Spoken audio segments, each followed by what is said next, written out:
A norma regulamentadora 1, ela é uma norma já muito antiga. Uhum, Ela não vem de agora, então ela sempre tutelou como número 1, né, digamos uhum, assim, as normas de segurança, medicina do trabalho, destinadas a questões envolvendo ortopedia, né, uhum. aquela questão de LER, DORT que tinha no Sim. passado, A questões Helera falava ergonômicas. muito no passado, né? Exatamente. Então hoje tem, né, tem síndrome do túnel do carpo e assim como outras Sim. que ganharam uma outra nomenclatura.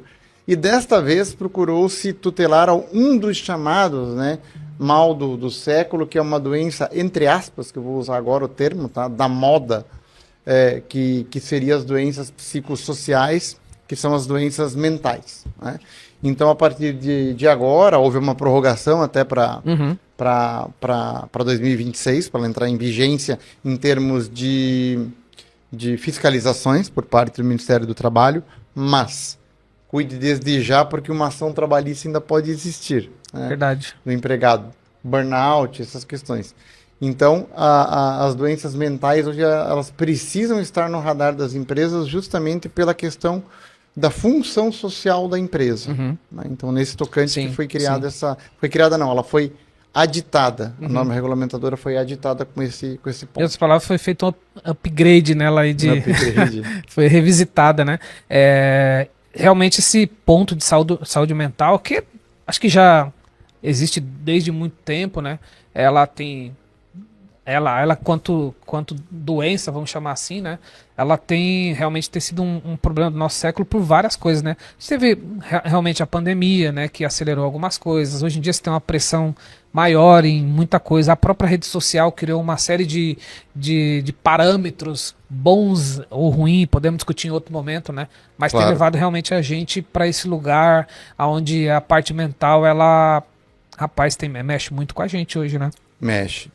Mexe e você vê que a gente pode ter essa questão mental não apenas no trabalho, que pode vir a Uhum. surgir, mas a origem pode ser outra também. Sim, Pode ser algum trauma, né? Pode ser alguma questão envolvendo a infância, né? A moda de verdade, criação, verdade, verdade.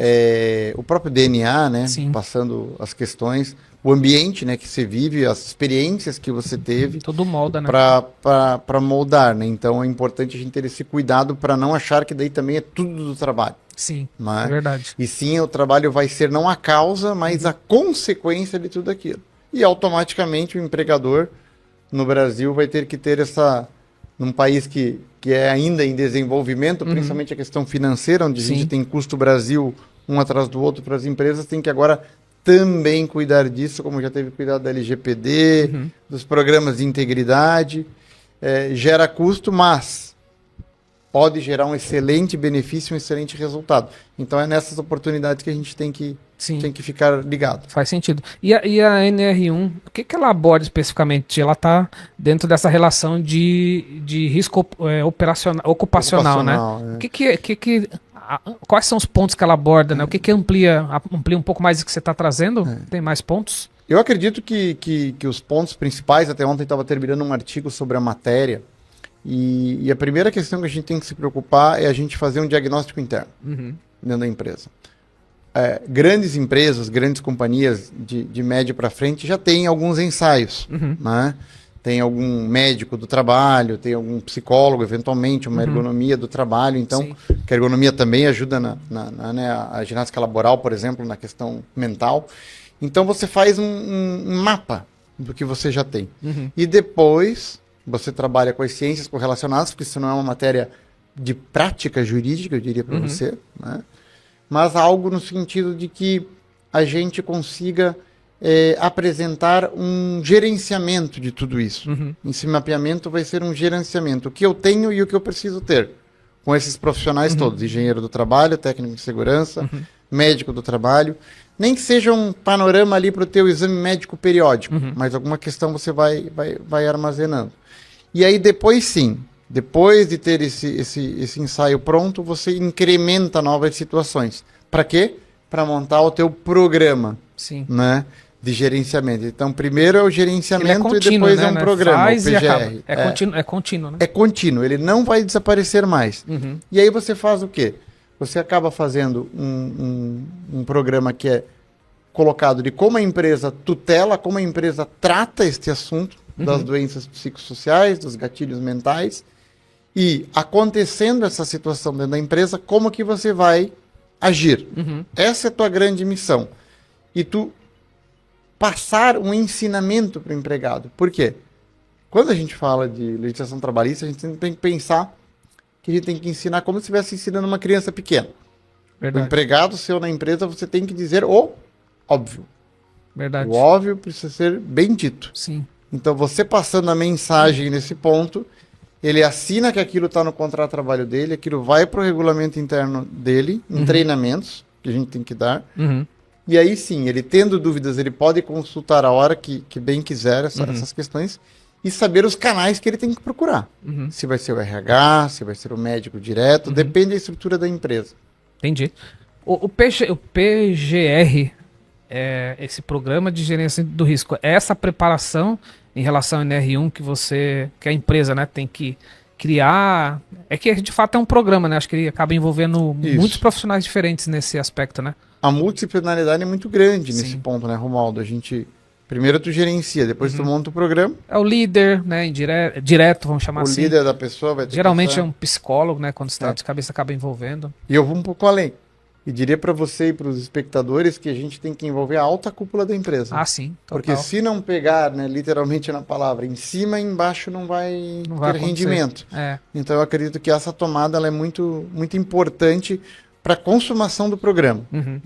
Sim. E qual que é a obrigatoriedade do ponto de vista das empresas, assim, né? Porque a gente tá falando até em off aqui o quando o empresário brasileiro é resiliente, né? Ele tem que lidar com muita coisa, né? Exatamente. Infelizmente o nosso país tem coisas que são fundamentais, mas às vezes o país se perde aí em algumas coisas. Mas enfim, como que as empresas têm que lidar em relação à obrigação tanto da empresa, que tem a obrigação da empresa, e do trabalhador, né? Pelo que eu, inclusive, eu fiz essa pauta com o Copilot aqui do Bitrix e ele alertou desses dois pontos aqui. Sim. Bom, primeiro que as empresas, quando elas são micro, elas não têm obrigatoriedade de fazer o programa, mas é importante ela tutelar a matéria, porque vai que ela tenha um empregado. Entendi. E esse empregado passe por uma situação como essa.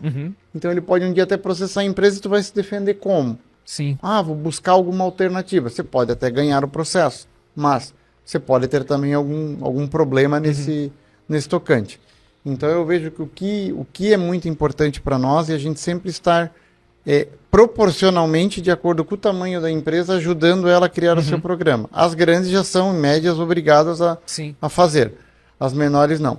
E por que o empregado também tem que estar nessa ligação? Porque não vai adiantar a empresa fazer e os empregados não estarem inseridos nesse guarda-chuva. E vice-versa. Então, essa interação, essa importância para o tema, ela é substancial para que o programa tenha um início bom e um resultado. E o trato contínuo é aquele qual? Aquele que você não pode perder de vista. Sim. Qual que é o gatilho, assim? Qual é o tipo de empresa que é obrigatório? Tem um gatilho, assim, número de empregados, faturamento? Não. Só as micros que estão fora, mas as demais sociedades empresariais, elas poderão obrigatoriamente... Qualquer vertical. Qualquer vertical vai ter que ter essa tutela. Entendi. Às vezes tem setor que é mais crítico ainda, né? Tô pensando que pensando assim de uma maneira boba, né? Mas setor de tecnologia talvez seja tão afetado quanto, né? Com certeza. Se fala muito hoje na tecnologia, ainda literalmente numa nuvem, né? Exatamente. Porque ainda se fala, a tecnologia, uns desdenham, negam, né? São negacionistas, quando a pessoa às vezes é mais antiga, e outros são supervalorizam. Poucos veem a realidade dela como um todo. E ela com certeza também vai ter as suas situações. Né?